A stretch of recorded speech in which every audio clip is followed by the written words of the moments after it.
Hello friends, मैं अनुराधा। स्वागत है आप सभी का। तो चलिए शुरू करते हैं आज की वीडियो। और आज की इस वीडियो में हम लोग बात करने वाले हैं केवीएस में पीजीटी के सब्जेक्ट कॉम्बिनेशन के बारे में। ठीक है, जैसा कि किस सब्जेक्ट के साथ जो है कौन सा सब्जेक्ट जो है चुनना चाहिए ताकि आपका सब्जेक्ट कॉम्बिनेशन बने और आप उस सब्जेक्ट से जो है पीजीटी का फॉर्म भर पाएंगे, ये सारी चीज़ें आज की इस वीडियो में हम लोग डिस्कस करेंगे। और हाँ, अगर आपको टीजीटी के बारे में जानना है, यानी कि टीजीटी के बारे में अगर आपको पूरी डिटेल जानना है, या फिर जो है अगर आपको इसके सब्जेक्ट कॉम्बिनेशन के बारे में जानना है, या फिर जो है अगर आपको केवीएस पीआरटी टीचर के बारे में बात करना है, इसके बारे में जानना है, तो इन सभी पर मैंने जो है ऑलरेडी वीडियो बना रखी है। सबका लिंक आपको डिस्क्रिप्शन में मिल जाएगा, आप जाकर के वहां से देख सकते हैं। ठीक है, तो चलिए आज की इस वीडियो में हम लोग बात करने वाले हैं पीजीटी के सब्जेक्ट कॉम्बिनेशन के बारे में।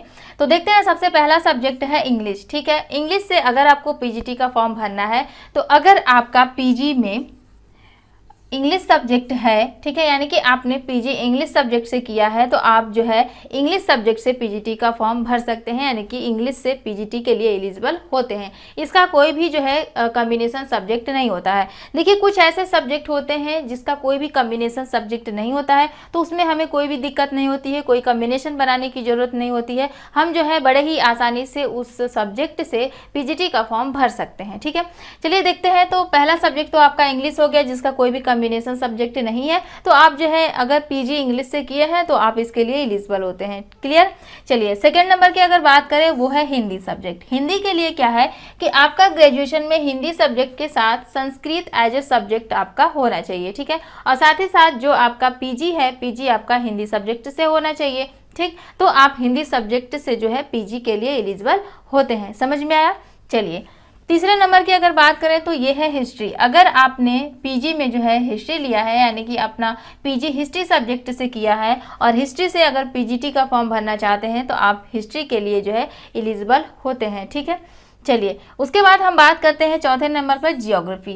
ज्योग्राफी में क्या है कि अगर आपने पीजी जो है ज्योग्राफी सब्जेक्ट से किया है तो ज्योग्राफी सब्जेक्ट के लिए जो है आप केवीएस पीजीटी के लिए एलिजिबल होते हैं। क्लियर। तो इतने सब्जेक्ट का जो है कोई भी कॉम्बिनेशन नहीं होता है। यहाँ पर हिंदी में थोड़ी सी जो है यहाँ पर प्रॉब्लम है, जो कि उतना बड़ी प्रॉब्लम नहीं है। अगर आपका ग्रेजुएशन में एज ए संस्कृत है और ज़्यादातर अगर आप हिंदी लिए रहे होंगे तो कॉम्बिनेशन बनाने के लिए आपने संस्कृत तो लिया ही होगा। ठीक है, तो ऐसे में जो है आप हिंदी के लिए एलिजिबल होते हैं और यहाँ पर हिस्ट्री, जियोग्राफी, इंग्लिश का कोई भी कॉम्बिनेशन सब्जेक्ट नहीं होता है। ठीक है, प्रॉब्लम कहाँ पर होती है? फिजिक्स हो गया, केमिस्ट्री हो गया, कॉमर्स हो गया, ये सारी चीज़ें, मैथमेटिक्स हो गया, इसमें थोड़ी सी प्रॉब्लम होती है।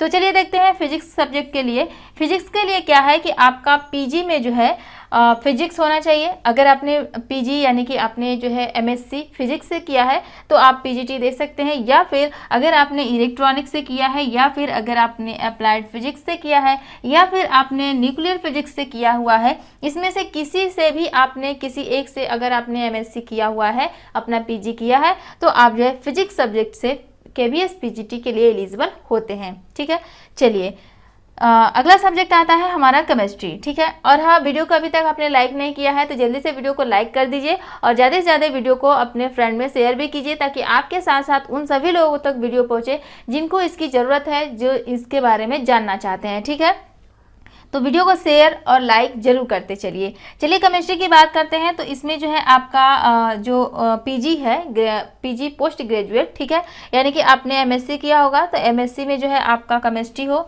यानी कि एमएससी आपने केमिस्ट्री से किया हो, या फिर अगर आप केमिस्ट्री से नहीं किए हैं तो आपका बायोकेमिस्ट्री से हो। ठीक है, तो आप जो है केमिस्ट्री सब्जेक्ट से केवीएस पीजीटी के लिए एलिजिबल होते हैं।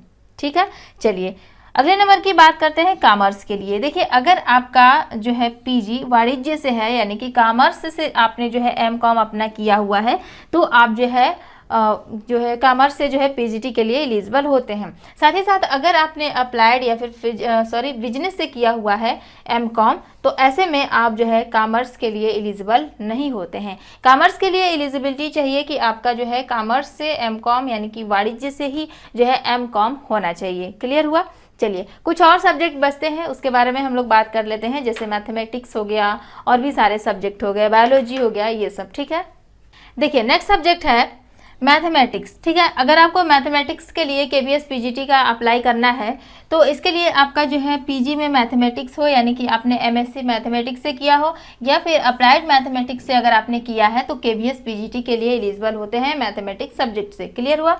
चलिए बायोलॉजी की अगर हम बात करें तो बायोलॉजी के लिए जो है आपका पीजी में बॉटनी हो या फिर जूलॉजी हो या फिर लाइफ साइंस हो या फिर बायो साइंस हो या फिर जेनेटिक्स हो या फिर माइक्रोबायोलॉजी से अगर आपने पीजी किया हुआ है या फिर बायोटेक्नोलॉजी से किया है या फिर मॉलिक्यूलर बायोलॉजी से किया हुआ है या फिर जो है आप प्लांट फिजियोलॉजी से किया हुआ है, ठीक है, अपना पीजी, तो आप जो है बायोलॉजी सब्जेक्ट से केवीएस पीजीटी के लिए एलिजिबल होते हैं। क्लियर हुआ। और यहाँ पर एक और कंडीशन है इसके लिए कि आपका ग्रेजुएशन में जो है बॉटनी एंड जूलॉजी सब्जेक्ट होना चाहिए, ठीक है। साथ ही साथ आपका पीजी में इसमें से कोई एक सब्जेक्ट हो, ठीक, और ग्रेजुएशन में बॉटनी एंड जूलॉजी सब्जेक्ट हो तो आप बायोलॉजी सब्जेक्ट से केवीएस पीजीटी के लिए एलिजिबल होते हैं। क्लियर हुआ। तो यहाँ पर फ्रेंड्स हम लोगों ने जो है लगभग केवीएस पीजीटी के सारे सब्जेक्ट कॉम्बिनेशन के बारे में देख लिया कि किस सब्जेक्ट के साथ जो है कौन सा सब्जेक्ट का कॉम्बिनेशन बनता है। अगर आपको इसकी नोटिफिकेशन देखनी है तो एक लिंक आपको डिस्क्रिप्शन में प्रोवाइड किया गया है, आप उस लिंक पर जाएं, ओपन करें, आपको वहां पर जो है एक पीडीएफ मिलेगा, आप उस पर देखें, ये सारी चीजें जो है आपको वहां पर मिल जाएगी। आप जो है सारी चीजें जो है एक बार जरूर ध्यान से पढ़ सकते हैं, ठीक है। और अगर आपको वीडियो आज की पसंद आई हो तो वीडियो को लाइक कीजिए, ज़्यादा से ज़्यादा वीडियो को शेयर कीजिए और एक बार इस चैनल को जरूर देखें अगर आपको लगे कि हाँ ये चैनल आपके काम लायक है, आपका कुछ हेल्प कर सकता है, क्योंकि इस चैनल पर आपको एजुकेशन से रिलेटेड बहुत सारी जानकारियाँ दी जाती है और बिल्कुल फैक्ट जानकारी दी जाती है, तो आप इस चैनल पर बिल्कुल भरोसा कर सकते हैं। और अगर आप इस चैनल से जुड़ना चाहते हैं, हमारे साथ जुड़ना चाहते हैं तो चैनल को सब्सक्राइब जरूर करें और साथ ही साथ बेल का आइकन दिख रहा है, बेल के आइकन पर भी प्रेस कर दीजिए ताकि जब भी वीडियो जाए नोटिफिकेशन आप तक पहुंच जाए। तो चलिए मिलते हैं नए वीडियो में नए टॉपिक के साथ। Take care.